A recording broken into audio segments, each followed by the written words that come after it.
നിയമസഭയിൽ ഇപ്പോൾ ഉദ്ഘാടനം ചെയ്ത ഈ പാഴ്വസ്തു സംഭരണ കേന്ദ്രം സംസ്ഥാനത്തിനാകെ, സമൂഹത്തിനാകെ ഒരു വലിയ സന്ദേശമാണ് നൽകുന്നത്.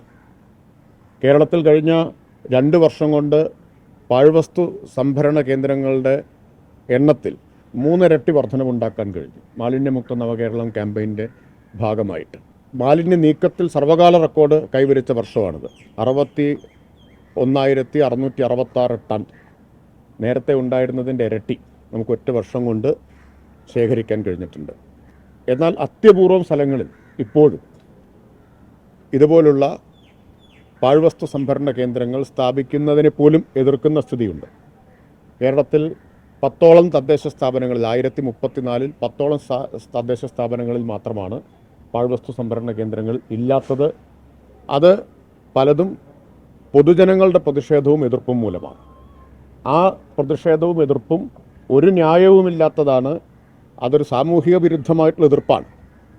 അത്തരം എതിർപ്പിനുള്ള മറുപടി കൂടിയാണ് ഇപ്പോൾ നിയമസഭയിൽ തന്നെ, കേരളത്തിലെ ജനാധിപത്യത്തിൻ്റെ ആസ്ഥാനമായ നിയമസഭയിൽ തന്നെ ഇങ്ങനെ ഒരു പാഴ്വസ്തു സംഭരണ കേന്ദ്രം ആരംഭിക്കാൻ മുൻകൈയെടുക്കുകയും അനുമതി നൽകുകയും ചെയ്ത ബഹുമാനപ്പെട്ട സ്പീക്കറോടുള്ള നന്ദി സംസ്ഥാന സർക്കാരിന് വേണ്ടി ഞാൻ അറിയിക്കുകയാണ്.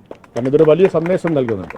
മാത്രമല്ല, ബഹുമാനപ്പെട്ട സ്പീക്കറും ഡെപ്യൂട്ടി സ്പീക്കറും ഇതിൻ്റെ ഉദ്ഘാടനത്തിന് എത്തിയെന്നതും ഒരു വലിയ സന്ദേശം നൽകുന്നുണ്ട്.